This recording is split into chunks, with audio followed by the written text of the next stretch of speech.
जय हिंद दोस्तों, मेरे इस क्लास में स्वागत है। आइए पढ़ते हैं। आज हम लोग पढ़ेंगे इतिहास। इतिहास जैसा कि हम लोग जानते हैं, इतिहास इंग्लिश में हिस्ट्री।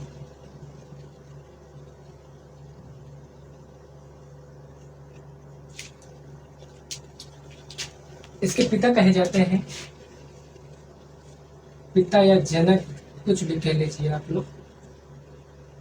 पिता या जनक कहे जाते हैं हेरोडोटस।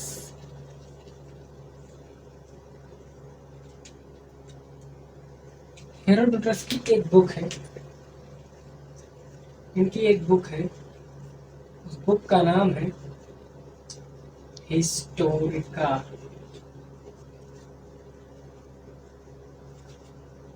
हिस्टोरिका जो है वह एक यूनानी भाषा का शब्द है।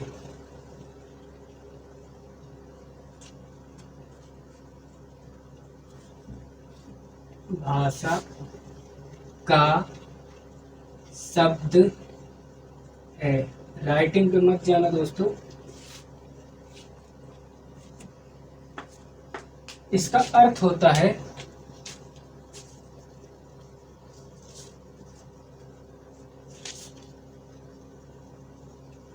खोजों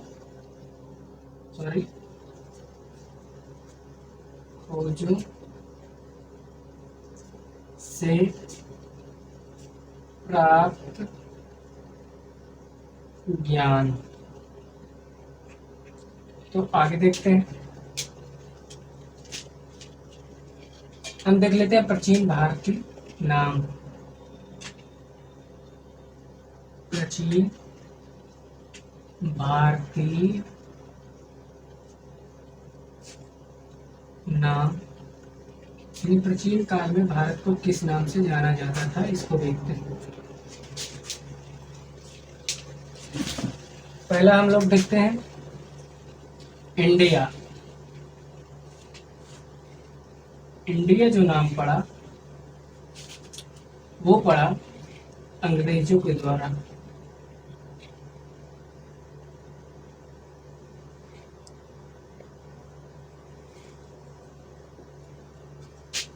और आर्यवर्त जो पड़ा, सेकंड नाम था आर्यवर्त, ठीक। आर्यवर्त जो नाम पड़ा वो आर्यों द्वारा पड़ा।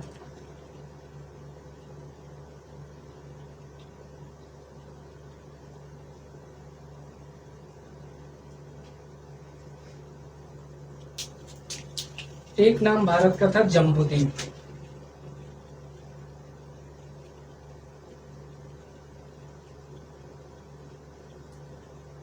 जम्बूद्वीप भारत में जामुन की अधिकता के कारण, या कह सकते हैं भारत में जामुन के वृक्षों की अधिकता के कारण भारत में जामुन के वृक्षों की अधिकता के कारण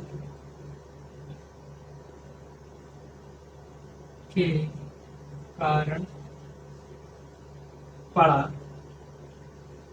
ओके। हिंदुस्तान जो नाम पड़ा, नंबर 4 पे है हिंदुस्तान।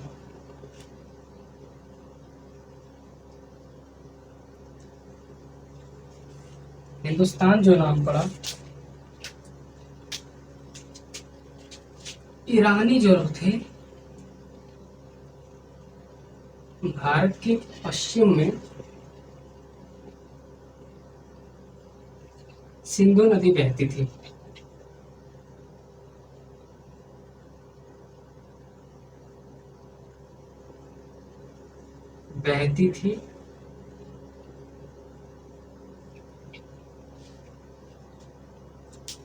तो ईरानी और अरब वाले सिंधु को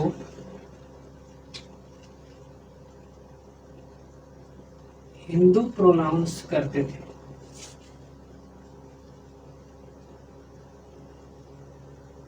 अनाउंस करते थे,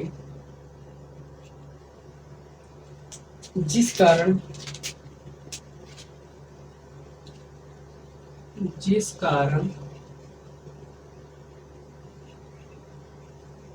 हिंदुस्तान नाम पड़ा।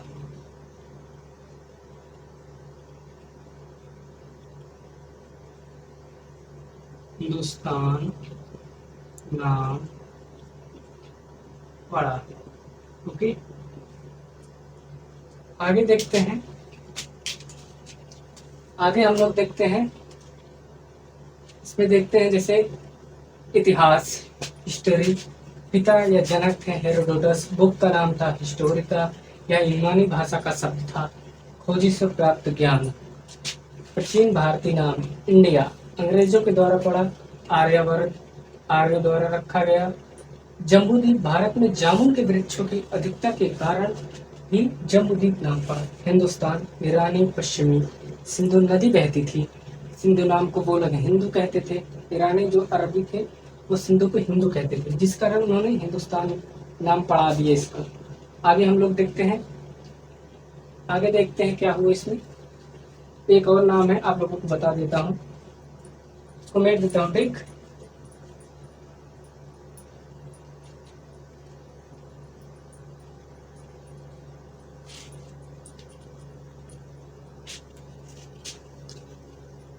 आगे देखते हैं।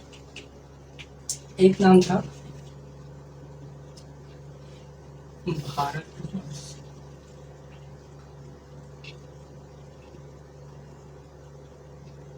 भारतवर्ष जो नाम पड़ा वो राजा दुष्यंत के पुत्र भरत के नाम पर भारत देश नाम पड़ा। राजा दुष्यंत के पुत्र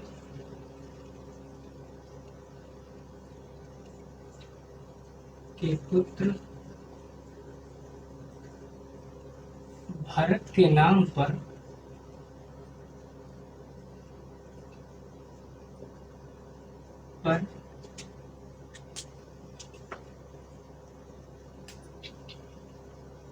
भारतवर्ष रखा गया।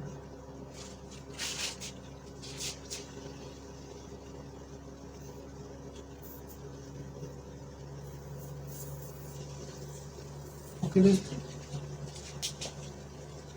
तो हम लोग आगे देखते हैं इतिहास को कितने भागों में बांटा गया है, क्या क्या है, आगे देखते हैं। तो चलो मैं इसको मिट देता हूँ, आप लोग नोट कर लीजिएगा। भारतवर्ष, राजा दुष्यंत के पुत्र भारत के नाम पर भारतवर्ष रखा गया। ठीक, आइए देखते हैं इतिहास का विभाजन।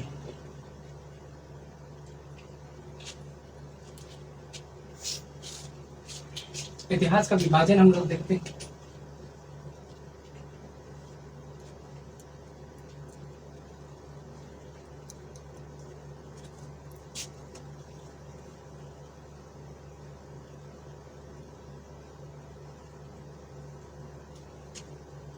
इतिहास का विभाजन,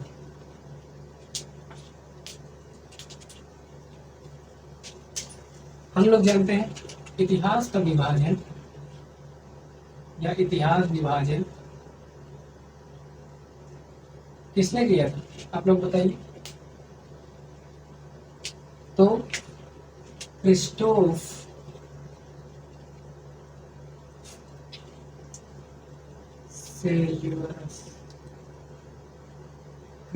सेल्यूरस ने किया इतिहास का विभाजन।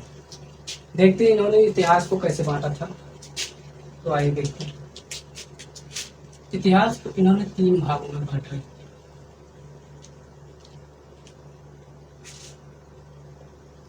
पहला है प्राग्य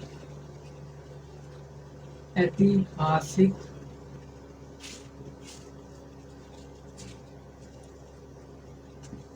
काल, एंड सेकेंड है आद्य ऐतिहासिक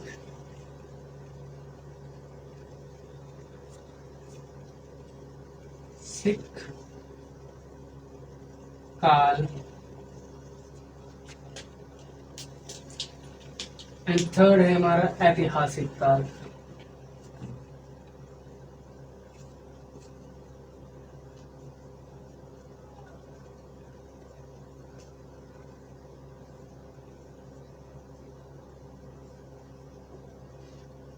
आप लोग इसे ध्यान से देखिएगा, याद करते जाइएगा। चलिए आगे देखते हैं प्राग ऐतिहासिक काल को कैसे क्या बांटा गया है, किस किस भागों में इनको सबको बांटा गया, इसको आगे देखते हैं। तो देखते हैं प्राग ऐतिहासिक काल। इसको 3 भागों में बांटा गया है, पूरा पाषाण काल, मध्य पाषाण काल और नव पाषाण काल। पहला है पूरा पाषाण काल,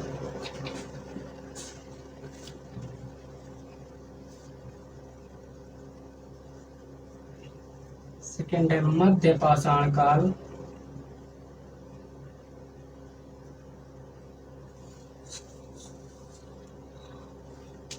एंड थर्ड है नव पाषाण काल। इसको तो हम लोगों ने देख लिया, आइए इसको देखते हैं। इसको भी 2-3 भागों में बांटा गया है, मेन आप लोगों को मैं बता देता हूँ। पहला है सिंधु घाटी सभ्यता, हम लोग इसमें पढ़ेंगे सिंधु घाटी सभ्यता, एंड दूसरा है वैदिक सभ्यता।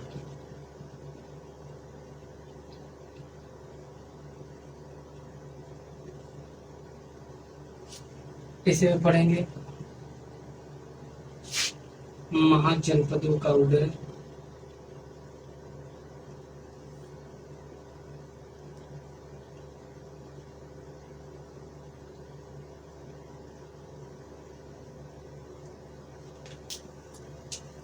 नेक्स्ट ऐतिहासिक काल को देख लेते हैं।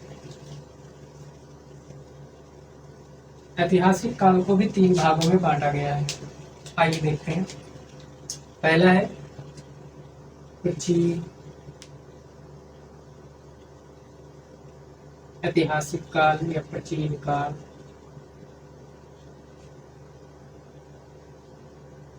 प्राचीन काल कह सकते हैं, या इसको हम ऐसे लिखते हैं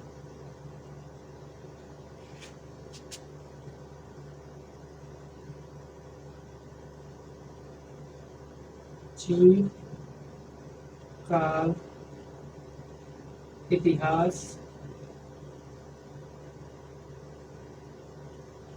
सेकेंड है मध्यकालीन इतिहास,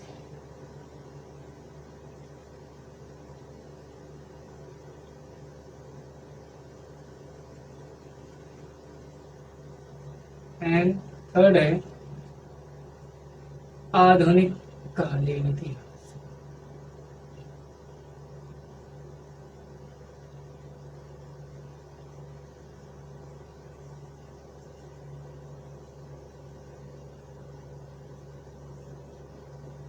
ठीक, तो हमने देखा कि इतिहास को क्रिस्टोफ सेलोरस ने बांटा था। इसको 3 भागों में पहले बांटा, प्राग ऐतिहासिक काल, आद्य ऐतिहासिक काल, ऐतिहासिक काल, पुरा पाषाण काल, मध्य पाषाण काल, नव पाषाण काल, एंड इसमें आद्य ऐतिहासिक काल में देखते हैं सिंधु घाटी सभ्यता, वैदिक सभ्यता, महाजनपदों का उदय इसी में हुआ था। ऐतिहासिक काल में हम लोग पढ़ेंगे प्राचीन ऐतिहासिक काल, मध्य ऐतिहासिक काल या आधुनिक कालीन इतिहास, ये सब लोग हम लोग पढ़ेंगे। ठीक, तो आगे देखते हैं, इनके बारे में पूरी विशेष जानकारी आपको देते हैं। इसको मैं मिटा रहा हूँ।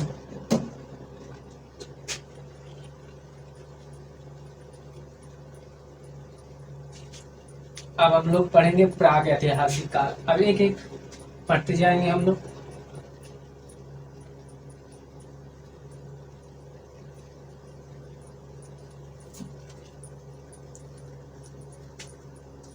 हेडिंग डाल लीजिए आप लोग।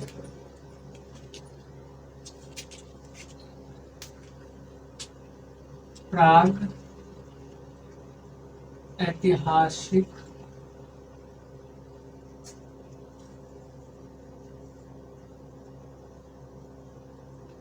काल, राइटिंग पर मत जाना आप लोग। इसमें देखते हैं, आप लोग तो जानते हैं पूरा पाषाण काल, मध्य पाषाण काल, नव पाषाण काल, इसको 3 भागों में बांटा गया। सबसे पहले हम देखते हैं पूरा पाषाण काल। पूरा पाषाण काल पाषाण का अर्थ होता है पत्थर, यानी पत्थरों वाला काल है।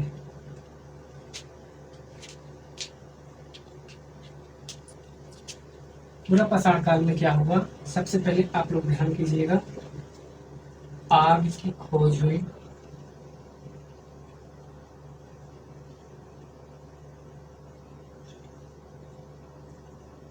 और लोग शिकार करते थे, यानी शिकार की प्रवृत्ति, शिकार की प्रवृत्ति आई।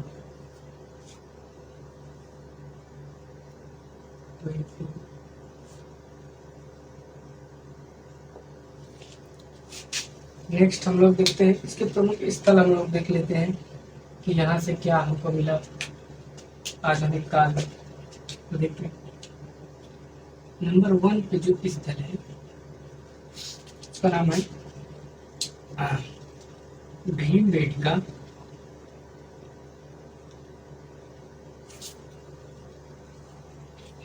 भीमबेटका कहाँ पड़ता है, रायसेन। रायसेन कहाँ पड़ता है आप लोगों को नहीं पता, रायसेन एमपी में पड़ता है। यहाँ से हमको मिले हैं शैल चित्र।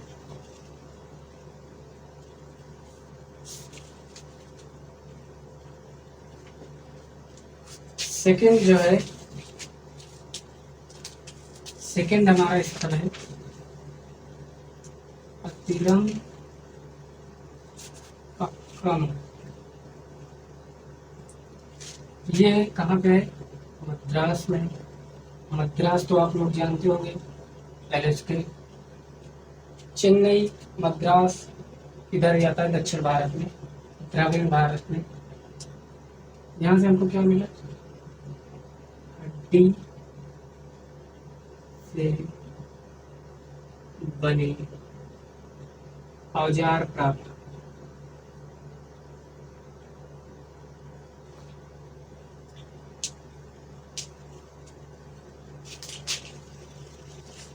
और देख लेते हैं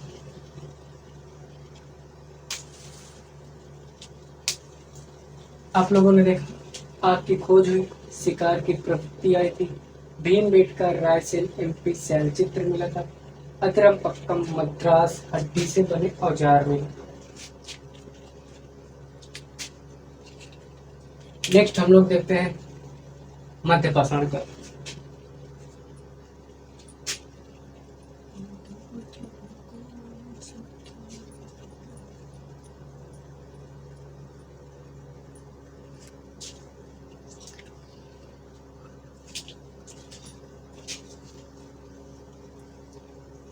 मध्य पाषाण काल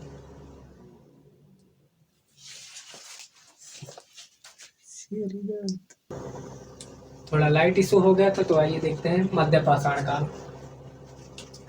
मध्य पाषाण काल में क्या हुआ, इसमें हुआ था पशुपालन के साक्ष्य, पशुपालन के साक्ष्य मिले।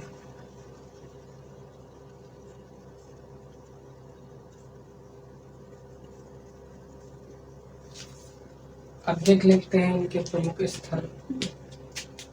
सबसे पहले है स्थल आजमगढ़,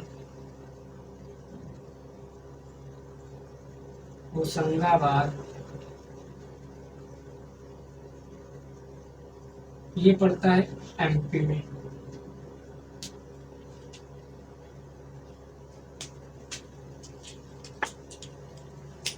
आजमगढ़, होशंगाबाद, एमपी, यहाँ से हमको मिले पशुपालन के साक्ष्य।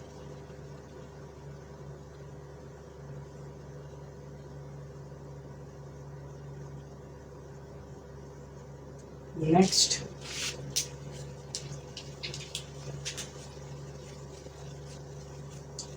बागौर, ये पड़ता है राजस्थान में।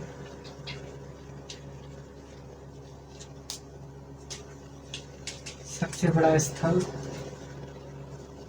यहाँ से क्या मिला है, सबसे बड़ा स्थल प्राप्त हुआ, सबसे बड़ा स्थल प्राप्त।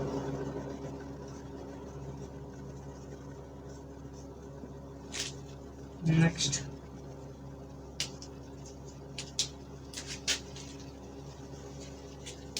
थर्ड नंबर पे है, सॉरी, महादहा, प्रतापगढ़। प्रतापगढ़ तो आप लोग जानते होंगे, यूपी में पड़ा, यूपी में है प्रतापगढ़। यहाँ से आपको क्या मिले,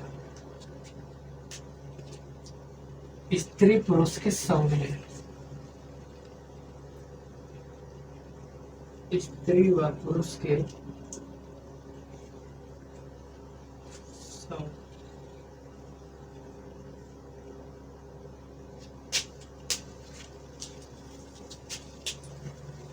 फोर्थ नंबर पे है सराय नाहर।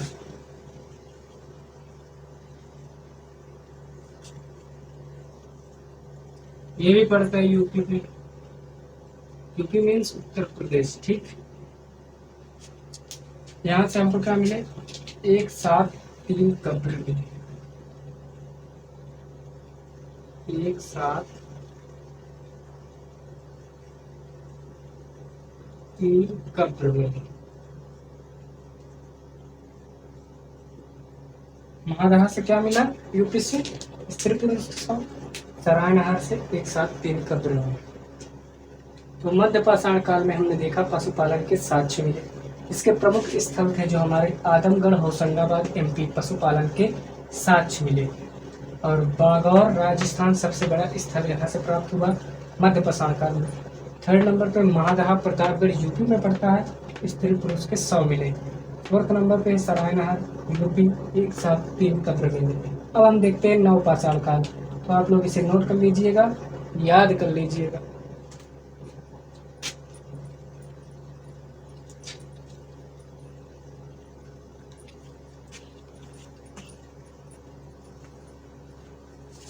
आइए देखते हैं नव पाषाण का।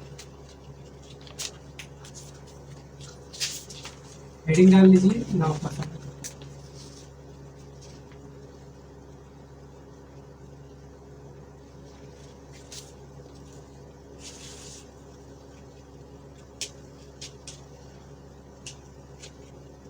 नव पाषाण काल में हमको क्या मिला, इसमें देखो, इसमें पहिए की खोज हुई। पहली बात,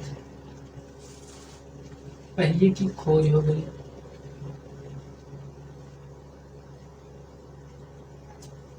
कृषि, आप लोगों को दिख नहीं रहा है, कृषि की प्रवृत्ति हुई।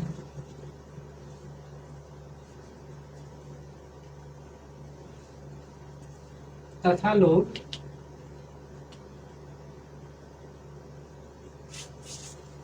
व्यापार करने लगे। ओके, हम लोग अब इसके प्रमुख स्थल देख लेते हैं। तो चलिए देखते हैं। पहला स्थल है हमारा, पहला स्थल है हमारा ओल्डी हवा।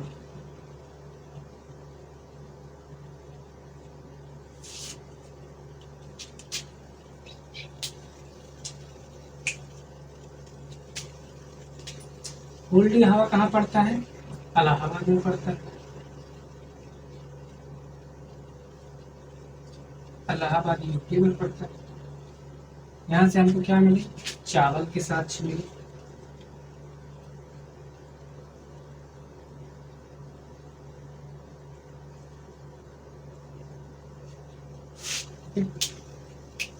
सेकंड देखते हैं, बुर्ज होम।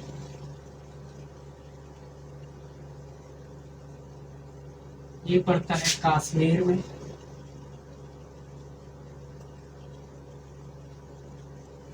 यहाँ पे हमें बहुत सारे गड्ढे मिले। क्या मिले, गड्ढे, इसको गर्तावास कहते हैं।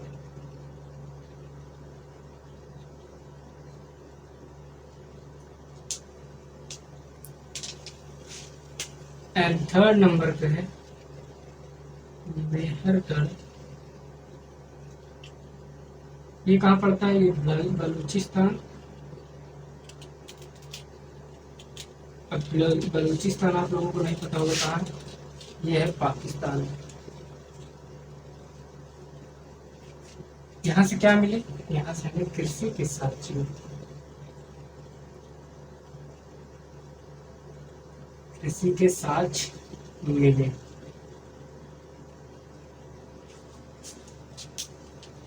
लास्ट हमारा जो है स्थल है 4th नंबर पे, उसका नाम है संघल कल्लू। क्या नाम है? संघल कल्लू। संघन कल्लू ये कहाँ पड़ता है? तो संघन कल्लू पड़ता है कर्नाटका में। इसको मैं केटी से लिखता हूँ। यहाँ से क्या मिले? यहाँ से हमको राख के टीले मिले बहुत सारे। तो हमने देखा प्राग ऐतिहासिक काल में, लास्ट नवपाषाण काल, पहिए की खोज हुई, कृषि की प्रवृत्ति आ गई तथा लोग व्यापार करने लगे। इसमें पहला स्थान था हमारा कोल्डी हवा, इलाहाबाद यूपी, चावल के साथ मिले। सेकंड था बुर्ज होम, जम्मू कश्मीर, गड्ढे एवं गर्तावास मिले। थर्ड था मेहरगढ़, बलूचिस्तान, पाकिस्तान। पाकिस्तान में पड़ता है, कृषि के साक्ष्य मिले। संगन कल्लू, कर्नाटक, राख के टीले मिले। आप लोगों ने देख लिया। अब आगे क्लास हम लोग कल देखेंगे। तो बाय।